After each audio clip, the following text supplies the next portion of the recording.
Hello friends, welcome to easy electrical. आज हम एक नई सीरीज स्टार्ट करने वाले हैं, इलेक्ट्रिकल मशीन, जो कि एक गेट पॉइंट ऑफ व्यू से बहुत इंपॉर्टेंट है, जो हर साल लगभग 10 to 14 मार्क्स की हमेशा पूछी जा रही है। तो इसके अंदर अपन जो डिफरेंट डिफरेंट टाइप के टॉपिक्स कवर करने वाले हैं, उनमें से सबसे पहले अपन जो कवर करेंगे टॉपिक वो है मैग्नेटिक सर्किट। उसके बाद अपन ट्रांसफार्मर को कवर करेंगे, फिर डायरेक्ट करंट मशीन या अपन बोलते हैं इसको डीसी मशीन कवर करने वाले हैं। उसके बाद में रोटेटिंग फील्ड का जो बेसिक प्रिंसिपल है वो क्या है, एसी मशीन क्या होती है, सिंगल फेज एसी मशीन कौन सी होती है, थ्री फेज कौन सी होती है। उसके बाद अपन देखेंगे कि सिंक्रोनस मशीन कौन सी होती है। तो अपन ये सारे डिफरेंट डिफरेंट टाइप के टॉपिक्स कवर करने वाले हैं, उनकी कैरेक्टरिस्टिक देखेंगे, होती क्या है, कैसे वर्क करती है और उन पर किस टाइप के न्यूमेरिकल गेट में पूछे जाते हैं। तो फ्रेंड्स, अगर आपने इस चैनल को अभी तक लाइक एंड सब्सक्राइब नहीं किया तो प्लीज़ लाइक एंड सब्सक्राइब कर लें और बेल आइकन को प्रेस करना ना भूलें और सबसे ज़्यादा से ज़्यादा वीडियो को शेयर करें। तो first of all upon start करते हैं मैग्नेटिक सर्किट। तो चलिए शुरू करते हैं। फर्स्ट देखते हैं कि मैग्नेटिक सर्किट होता क्या है। मैग्नेटिक सर्किट जो है अपना सिमिलरली होता है जैसे अपना इलेक्ट्रिकल नेटवर्क होता है। ठीक है, मैग्नेटिक सर्किट को समझना इसलिए ज़रूरी है क्योंकि ये क्या है, बेसिक है इलेक्ट्रिकल मशीन का। क्योंकि अपन पूरा का पूरा जो वर्क करने वाले हैं वो पूरे मैग्नेटिज्म पे वर्क करने वाले हैं। ठीक है, तो अपने को समझना पड़ेगा कि मैग्नेटिक सर्किट होता क्या एक्चुअली। ठीक है, तो जिस टाइप से अपन को पता है कि इलेक्ट्रिकल नेटवर्क होता है, जैसे इसमें क्या क्या होता है अपना, लाइक एक इलेक्ट्रिकल नेटवर्क की बात करें अपन तो उसके अंदर एक वोल्टेज सोर्स होगा जिसको अपन ईएमएफ बोलते हैं, इलेक्ट्रोमोटिव फोर्स। उसके अंदर क्या होगा, कुछ रेजिस्टेंस होगा। ठीक है, और कुछ इस टाइप से एक सिंपल नेटवर्क लेते हैं अपन। ठीक है, इसमें कुछ रेजिस्टेंस लगा दिया, यहाँ पे कुछ ना कुछ वोल्टेज आ गई मेरी और यहाँ पे कुछ करंट आ गया। ठीक है, और ये रेजिस्टेंस आ गया। तो ये क्या हो गया, मेरा एक इलेक्ट्रिकल नेटवर्क हो गया, इलेक्ट्रिकल नेटवर्क। ठीक है, सिमिलरली क्या होता है, मैग्नेटिज्म को पढ़ने के लिए अपने को मैग्नेटिक सर्किट के ध्यान रखना पड़ता है। ठीक है, तो जैसे कि इसके अंदर करंट फ्लो होने के लिए जो करंट फ्लो हो रहा है किसके थ्रू हो रहा है, वोल्टेज के थ्रू हो रहा है। और जो पाथ प्रोवाइड कर रहा है वो एक कंडक्टर है और कंडक्टर में क्या फ्लो हो रहा है, करंट। सिमिलरली क्या होगा, मैग्नेटिक सर्किट में क्या होगा, कोई ना कोई ऐसा चीज़ होगी जो पाथ प्रोवाइड कराएगी। तो पाथ कौन प्रोवाइड करती है, कोर। ठीक है, सिमिलरली कोई कोर ले लिया अपन ने,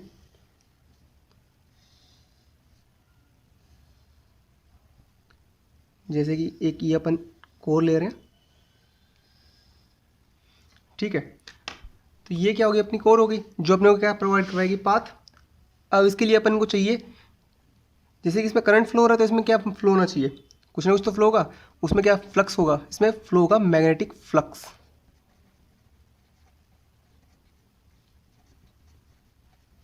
ठीक है, मैग्नेटिक फ्लक्स का पाथ कैसे होगा, इसके अंदर अंदर तो घूमेगा।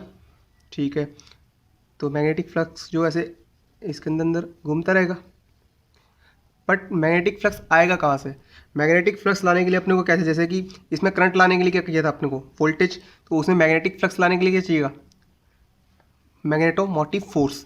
ठीक है, तो इसमें जैसे कि अपन एक वाइंडिंग लगाई,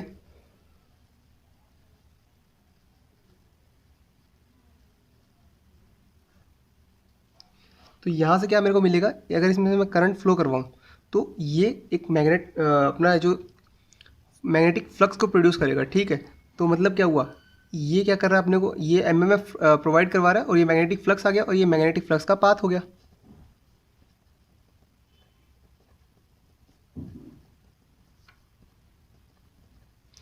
ठीक है, उसके बाद में कोर का कुछ क्रॉस सेक्शनल एरिया होगा, मान लिया ये कोई टाइप ले लिया अपने। ठीक है, तो इसके अंदर कुछ ना कुछ क्रॉस सेक्शनल एरिया होगा अपना, कि कोर कितनी मोटी है, लंबाई कितनी है, उसकी चौड़ाई कितनी है।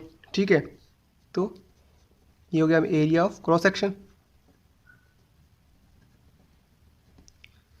तो अपन ने देखा कि इलेक्ट्रिकल नेटवर्क को मैग्नेटिक नेटवर्क से अपन कंपेयर कर सकते हैं। ठीक है, ये मैग्नेटिक नेटवर्क है।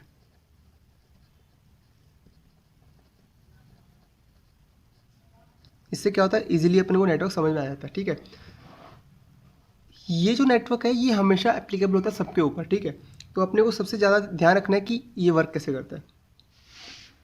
तो ये हो गया। ठीक है, तो मैग्नेटिक जो सर्किट होता है उसमें जो अपना फ्लक्स होता है, लाइन फ्लक्स होती है। ठीक है, वो एक क्लोज पाथ बनाती है। जैसे कि करंट हमेशा क्लोज लूप में फ्लो होता है, वैसे ही मैग्नेटिक फ्लक्स भी क्लोज लूप में फ्लो होना चाहिए। ठीक है, तो ये हो गया। अब जो मैग्नेटिक फ्लक्स है वो दो टाइप से अपन ले सकते हैं। ठीक है, फर्स्ट जो है, फर्स्ट तो अपन ले सकते हैं कि परमानेंट मैग्नेट लगा दें, परमानेंट मैग्नेट से लगा सकते हैं। सेकंड वन अपन अचीव कर सकते हैं किससे, अगर मेरे को ज़्यादा फ्लक्स चाहिए हाई अमाउंट में, तो मैं क्या कर सकता हूँ, मैग्नेटिक कपलिंग मैग्नेटिक फील्ड अपन प्रोड्यूस कर सकते हैं बाय इलेक्ट्रिक करंट।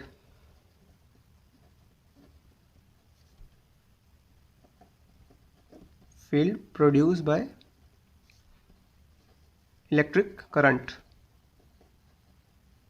मेरे पास दो टाइप के अपन दो टाइप की टेक्निक है जिससे अपन जो मैग्नेटिक फ्लक्स है उसको अपन डेवलप कर सकते हैं। ठीक है, जो मैग्नेटिक फ्लक्स होता है उसको अपन फाई से शो करते हैं। ठीक है, ये अपना क्या आ गया, क्रॉस सेक्शन एरिया आ गया, उसमें करंट फ्लो हो रही है, सिंपल सी बात है। तो जैसे कि अपन ने बात की थी कि जो ईएमएफ है, इलेक्ट्रोमोटिव फोर्स, जो इलेक्ट्रोमोटिव फोर्स के प्रेजेंस में ही क्या होता है, करंट फ्लो होता है। तो वैसे ही एमएमएफ के प्रेजेंस में क्या होगा, मैग्नेटिक फ्लक्स अपना जो क्या होगा, डेवलप होगा। ठीक है, तो अगर मैं एमएमएफ की बात करूँ तो एमएमएफ होता क्या है, मैग्नेटो मोटिव फोर्स।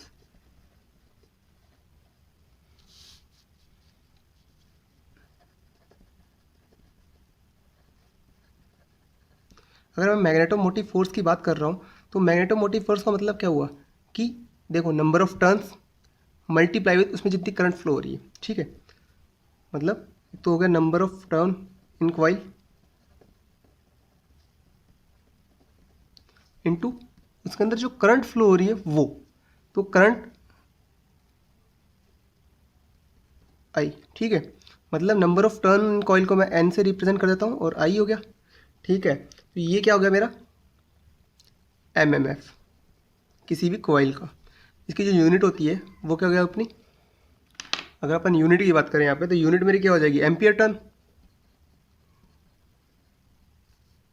करंट का तो एम्पियर हो गया और एन का मतलब टर्न, तो ये एम्पियर टर्न हो गए इसकी यूनिट। ठीक है, इसको या तो अपन एटीज़ भी लिखते हैं शॉर्ट फॉर्म में वो लिखना चाहे तो। उसके बाद में क्या होता है, अब एक चीज़ अपन देखते हैं, जैसे कि इलेक्ट्रिकल नेटवर्क में रेजिस्टेंस होता है वैसे इसमें भी कुछ ना कुछ होता होगा। ठीक है, मतलब क्या होगा, जो करंट को रेजिस्ट करता है वो क्या होता है, रेजिस्टेंस होता है। मतलब मैग्नेटिक फ्लक्स को जो रेजिस्ट करेगा वो क्या होगा, रिलक्टेंस। ठीक है, मतलब the factor which resist the, किसको करेगा, मैग्नेटिक फ्लक्स को, इज कॉल्ड रिलक्टेंस। ठीक है, तो रिलक्टेंस हो गया। तो जो मेरा अगर मैं बात करूँ डिफाइन करूँ अगर मैग्नेटिक फ्लक्स को, अगर मैग्नेटिक फ्लक्स की बात करूँ तो मैग्नेटिक फ्लक्स को जो डिफाइन होगा मेरा, मैग्नेटिक फ्लक्स जो फाई होता है मेरा, वो होता है जो मैग्नेटोमोटिव फोर्स होता है और जो मतलब क्या हुआ, मैग्नेटोमोटिव फोर्स पर यूनिट रिलक्टेंस पे। ठीक है, एमएमएफ अपॉन रिलक्टेंस, मतलब मैंने कितनी वोल्टेज लगाई और कितना मेरे को रेजिस्टेंस मिला उसके अकॉर्डिंग तो मेरा करंट फ्लो होगा। जैसे कि अपन इलेक्ट्रिकल में देखते हैं, अगर मेरे को करंट की वैल्यू निकालनी हो तो क्या करता हूँ मैं, वी अपॉन आर करता हूँ। मतलब क्या हुआ, E M F upon resistance, या मैं बोल दूं कि E M F per unit resistance पे उतनी करंट फ्लो होगी। तो सिमिलरली क्या होगा इसमें, M M F per unit reluctance पे इतना मैग्नेटिक फ्लक्स अपने को मिलेगा। ठीक है, मैं यहाँ पे सब कुछ कंपेयर करके चल रहा हूँ इलेक्ट्रिकल नेटवर्क से ताकि अपने को आसानी रहे समझने में। ठीक है, तो ये तो अपनी बात हो गई रिलक्टेंस की। ठीक है, अगर मैं रिलक्टेंस को देखूँ तो रिलक्टेंस की यूनिट क्या निकल के आएगी मेरे पास। तो रिलक्टेंस एज अ वर्क करता है, पहली बात तो reluctance work same as resistance in electrical network.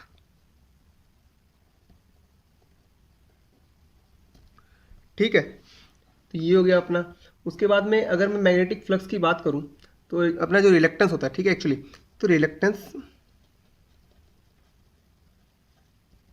जो होता है वो इक्वल टू होता है, लेंथ, मतलब जो अपना मैग्नेटिक सर्किट था उसकी कितनी लेंथ है अपॉन उसका एरिया कितना है क्रॉस सेक्शनल, और म्यू परमिएबिलिटी पे। ठीक है, तो जैसे कि अपना रेजिस्टेंस की बात करते थे, इलेक्ट्रिकल नेटवर्क में रेजिस्टेंस होता था वो किसके इक्वल होता था, रो एल बाई ए के होता था। ठीक है, सिमिलरली रिलक्टेंस क्या होता है, एल म्यू अपॉन ए के एल अपॉन म्यू ए के होता है। ठीक है, तो ये हो गया अपना ये। अब इसके अंदर अगर बात करें जो म्यू होता है, परमिएबिलिटी जिसको बोलते हैं अपन, ठीक है, मीडियम बोलते हैं इसको। मतलब क्या हुआ कि कोई ना कोई तो मीडियम होगा जिसके अंदर कुछ ना कुछ फ्लो होगा। ठीक है, तो उसको बोलते हैं अपन किसी मतलब कोई मीडियम हो गया, उसके अंदर करंट कैसे फ्लो होती है। अगर अपन बात करें जैसे कि इलेक्ट्रिकल नेटवर्क में, अगर कंडक्टर, मैं कॉपर का कंडक्टर लूँ, कॉपर लूँ और एक सिल्वर का कंडक्टर ले रहा हूँ। ठीक है, ये तो मेरी कॉपर वायर होगी और ये मेरी होगी सिल्वर।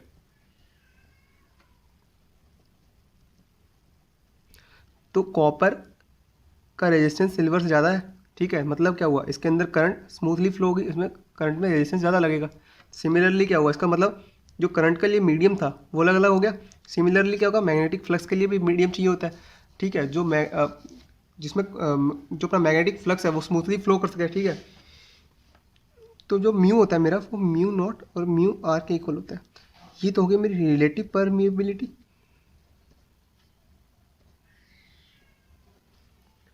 परमिएबिलिटी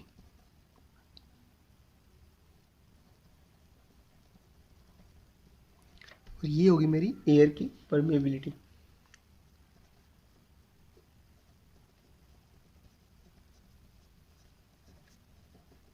इसकी जो वैल्यू होती है वो होती है अपनी 4 पाई इंटू 10⁻⁻7 हेनरी पर मीटर। ठीक है, अगर समझने की बात करें अगर इसको अपन,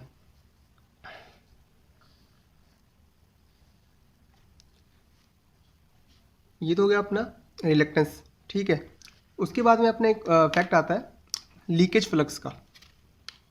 ठीक है, कि ऐसे तो है नहीं कि अब सब कुछ आइडियल होता है। ठीक है, कुछ ना कुछ तो प्रैक्टिकल भी होता है, सब कुछ मतलब मोस्टली ऑफ द चीज़ें होती है प्रैक्टिकली होती है अपनी। ठीक है, तो मान लिया जैसे कि कोई कोर है अपने पास इस टाइप से,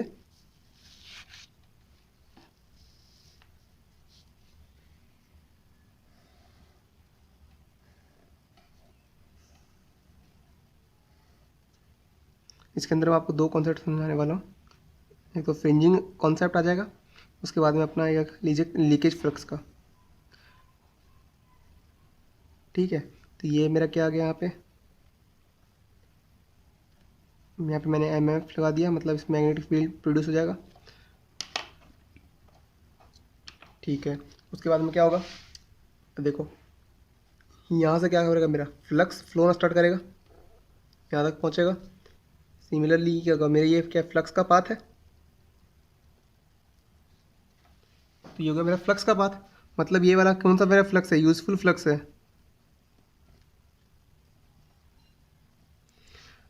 ठीक है, यहाँ पे मैंने क्या दे दिया, एयर गैप दे दिया, मान लियो।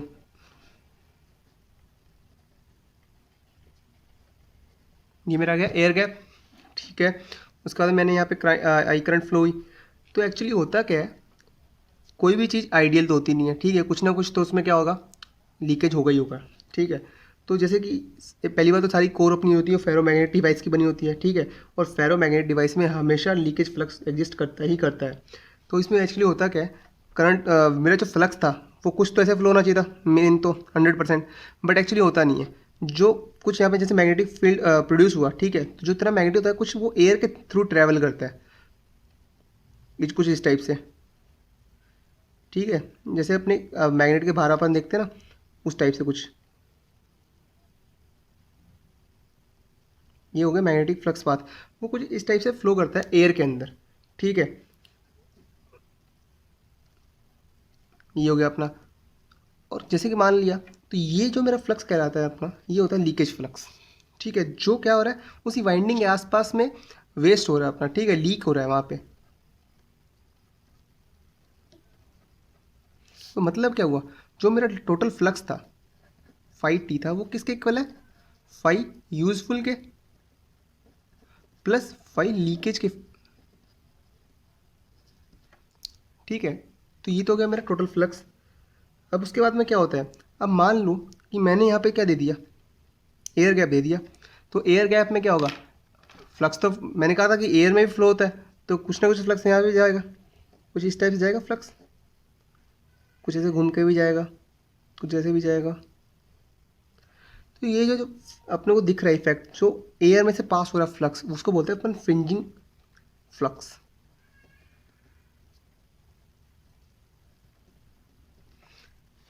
जितना ज़्यादा गैप होगा उतना ज़्यादा अपने को फ्रिंजिंग फ्लक्स देखने को मिलेगा। ठीक है, तो मतलब क्या हुआ, उस टाइम पे अपने को जो फ्लक्स डेंसिटी है वो कम देखने को मिलेगी। मतलब हाँ, मान लो ये क्रॉस सेक्शनल एरिया अपन ने बढ़ा दिया। फ्लक्स डेंसिटी क्या होती है actually, B equal to five upon A होता है, magnetic flux upon per unit area. ठीक है, अगर मैंने क्रॉस सेक्शनल एरिया बढ़ा दिया तो मेरा क्या होगा, ये वाला अगर मैं किसी क्रॉस सेक्शनल एरिया बढ़ा रहा हूँ, ये इन्वर्सली प्रोपोर्शनल है, तो मेरा जो मैग्नेटिक फ्लक्स डेंसिटी होगी बी, उसको अपन मैग्नेटिक फ्लक्स डेंसिटी बोलते हैं।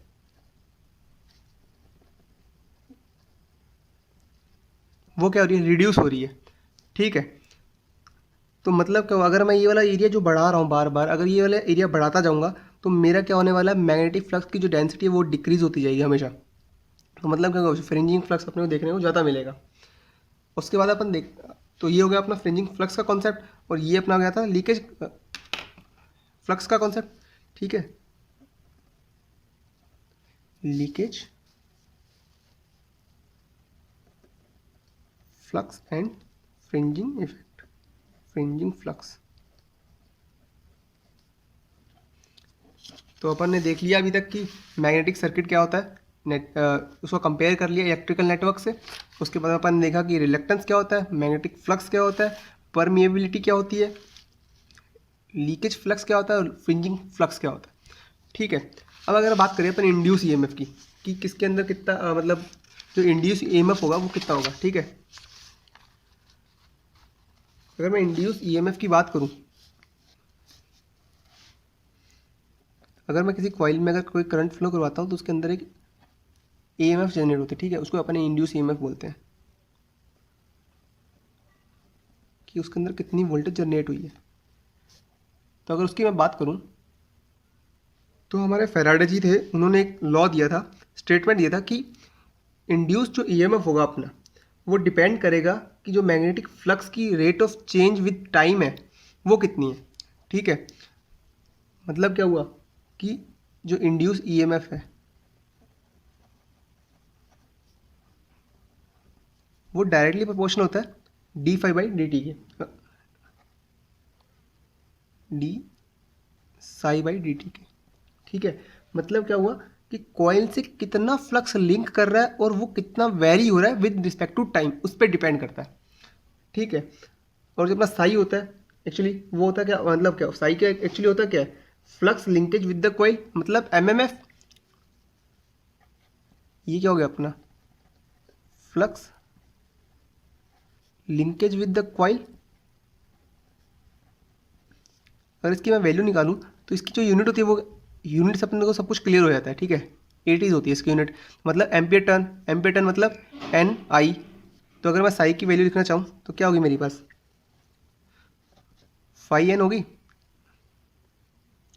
एक्चुअली वेबर टर्न होती है इसकी यूनिट, वेबर टर्न मतलब psi phi into N. Phi किसकी यूनिट होती, अपनी मैग्नेटिक फ्लक्स की, और टर्न एन से आएगा। तो अगर मैं ये वैल्यू यहाँ पे रिप्लेस करूँ, जो इंड्यूस ईएमएफ होगा अपना वो डायरेक्टली प्रोपोर्शनल किसके आ जाएगा, D Y D T phi N के। ठीक है, अगर मैं फाई एन के इक्वल आ गया तो एन तो कांस्टेंट है, इसको तो बाहर ले लेते हैं।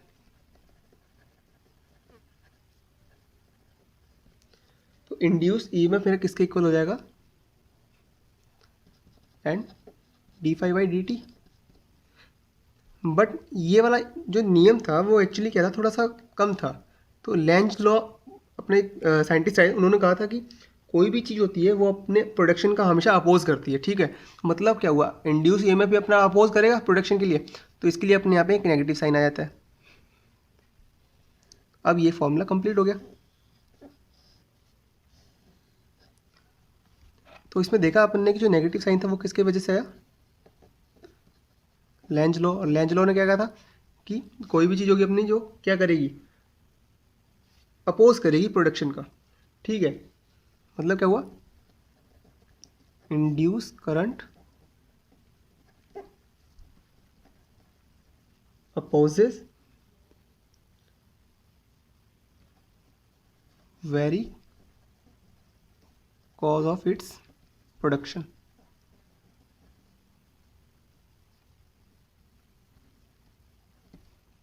ठीक है, तो अपन ने देख लिया कि इंड्यूस ईएमएफ कैसे होता है। और अपने उन्होंने ये वाला जो नियम दिया था, एक्चुअली किसने दिया था, फैराडे लॉ था,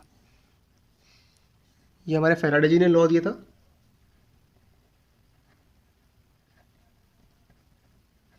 ये वाला लॉ आ गया अपना लेंज लॉ, जो अपोज करता है। तो अपन ने आज देखा कि मैग्नेटिक सर्किट क्या होता है, कंपेयर किया उसको, इंड्यूस ईएमएफ देखा, फ्रिंजिंग इफेक्ट देखा। ठीक है, तो गाइज नेक्स्ट वीडियो में अपन मिलते हैं और अपन देखते हैं कि ट्रांसफॉर्मर क्या होता है, ट्रांसफॉर्मर का बेसिक प्रिंसिपल क्या होता है, कैसे वर्क करता है, कितने टाइप का होता है, उसकी इंड्यूस ईएमएफ की वैल्यू क्या होती है। तो ये सब अपन नेक्स्ट लेक्चर में देखेंगे। तो प्लीज़ चैनल को लाइक, सब्सक्राइब एंड शेयर करें और ज़्यादा से ज़्यादा शेयर करने की कोशिश करें और बेल आइकन को जरूर दबाएं, क्योंकि आपको टाइम टू टाइम नोटिफिकेशन मिलते रहे। तो चलिए आज के लिए इतना ही, थैंक यू।